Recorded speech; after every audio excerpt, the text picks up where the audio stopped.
Haideți să facem împreună cea mai bună prăjitură cu fulgi de ovăz și fructe de pădure.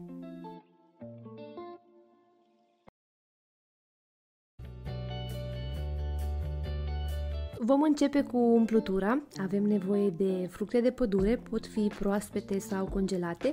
Eu am folosit fructe congelate, peste care adăugăm puțină zeamă de lămâie, 2 lingurițe de amidon de porumb și puțin îndulcitor după gust.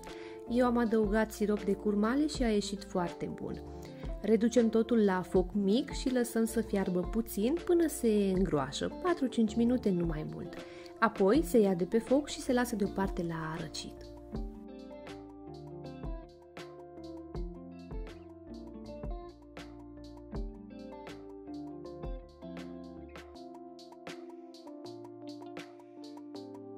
Iar acum ne vom ocupa de blat. În descriere găsiți lista cu toate ingredientele.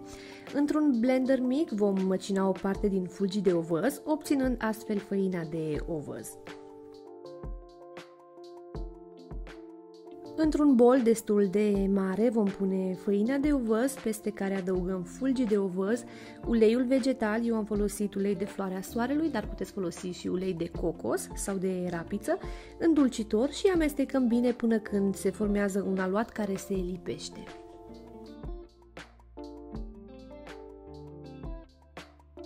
Adăugăm și o parte din migdale, care pot fi înlocuite de alune sau nuci, după gust, și 2 linguri de dulceață de fructe, care va ajuta aluatul să fie puțin mai lipicios. Cam așa ar trebui să arate aluatul.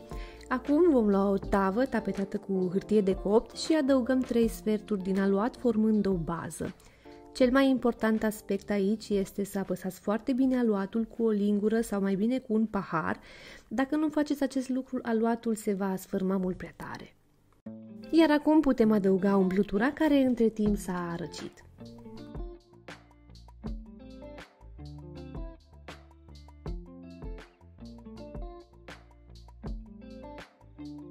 La final adăugăm restul migdalelor peste aluatul rămas, pe care îl vom așeza peste umplutura de fructe și îl vom apăsa ușor cu degetele în umplutură.